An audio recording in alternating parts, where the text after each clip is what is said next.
Okay, today I'm going to talk about basic Kata 3, specifically what new things are introduced in basic Kata 3 that weren't in basic Kata 1 and 2. There's a few things. The first of those is the fighting stance. The second is the outside block. And the third is the lateral punch from the horse stance. Okay, so let's talk about the fighting stance and the outside block first. So the pattern is still the same. It's an I pattern from basic Kata 1 and 2. But instead of doing, from your position where we're at the ready, instead of doing a low block in a front stance or a high block in a front stance, we're going to do an outside block in a fighting stance. So again, the fighting stance is more weight on the back leg than on the front. Okay, everything else stays the same. So we start, we bow, row. Okay, now like with any other kata, before we move, we look. So look to the left. We're in the chamber. We're going to come out to a fighting stance and an outside block. Okay, so again, weight is more on the back leg than on the front. Then when you step through, you're going to step through like you would on the other two basic katas into a front stance and reverse punch. So that hasn't changed. It's just this first part that's changed right here. So everything stays the same as far as the structure that you should be checking. And if you need to refer that back to basic Kata 1 and 2. Right. So again, we come back and we're going to go back down the line with a fighting stance and an outside block. So from the reverse punch, we get footing here. We're going to come here and then fighting stance and outside block. Okay. So you can see when I step out from here, bow, row. Okay. I look to my left, I chamber, and my fighting stance, more of a back stance here. And my outside block, again, doesn't come out here, it's not way out here, it stays within the frame of my body. Okay. Then step through and punch. Now, the next thing that's going to be different is when you're going up the line, we're still going to do from here, from your front stance and your reverse punch to the right side, we're still going to look to the left and now do a low block, just like we did in basic Kata 1 and 2, to point ourselves, orient ourselves up the line. Okay, so we go here, we're still in the low block, still in the front stance. Everything's the same. Again, if you need any pointers on that, refer back to basic Kata 1 and 2 videos. The difference here is we're going to move up the line, not with 3 punches or high blocks or any of that stuff. We're going to do a horse stance and a lateral punch.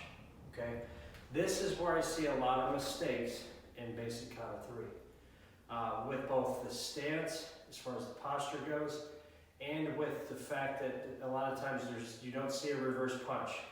You see some very odd movement with the hand that doesn't even deserve a name. So I'm going to demonstrate it for you from a couple different angles. I'm going to try to stay in camera here. So from a front stance, when we do the reverse punch laterally, nothing about the reverse punch from my shoulder to my fist changes from when I do it any other time. The motion is the same. It rotates out here, straight out. What's different in this kata is the position of the body as you throw the punch. But as I move up that line, basic Kata 1, I'm here, boom. I step through and I reverse punch. I step through and I reverse punch. That's the same thing we do in basic Kata 3. Exactly the same thing. The difference is not what the punch, but the stance. So instead of stepping through into a front stance and doing a reverse punch, I step into a horse stance, so I'm doing a complete turn, but I'm still throwing the reverse punch. I'm going to try to do this in slow motion. still throwing the same punch. Nothing has changed in that punch, okay? So I'm here, boom. Now, a couple things about the stance. I'm not, and this is what I see a lot. I'm trying to get this good an angle here. Maybe I go this way, okay? So where your front stance is here, okay? Or I'm like this. When I step through up this line, my horse stance is like this. My knees are pushed out, okay? My toes are pointed forward. My butt is not sticking out and my back is not bent. I'm like this. My back is straight, my tailbone tucked. I'm upright. I'm looking in the direction that I'm striking, and I'm doing a reverse punch, okay? I'm not doing this. This is what I see a lot. Okay, let me try to do this here. Okay, I don't know what this is, all right? But it's not correct. So when I come up the line, I'm stepping from my front stance. I'm throwing the punch, but my body's turning completely around. When I do another, I'm gonna do a 180, and this punch is still gonna go up the line, just like it would any other time. It's just that I've turned my body more instead of being here. The punch has not changed, okay? Here, boom, all right? So,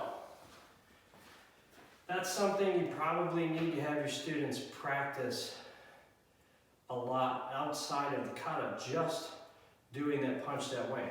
And they don't necessarily have to, if you want them to practice where they're not going to get their legs burned out, just have them turn completely sideways. So instead of walking, you know, here, boom, boom, have them turn.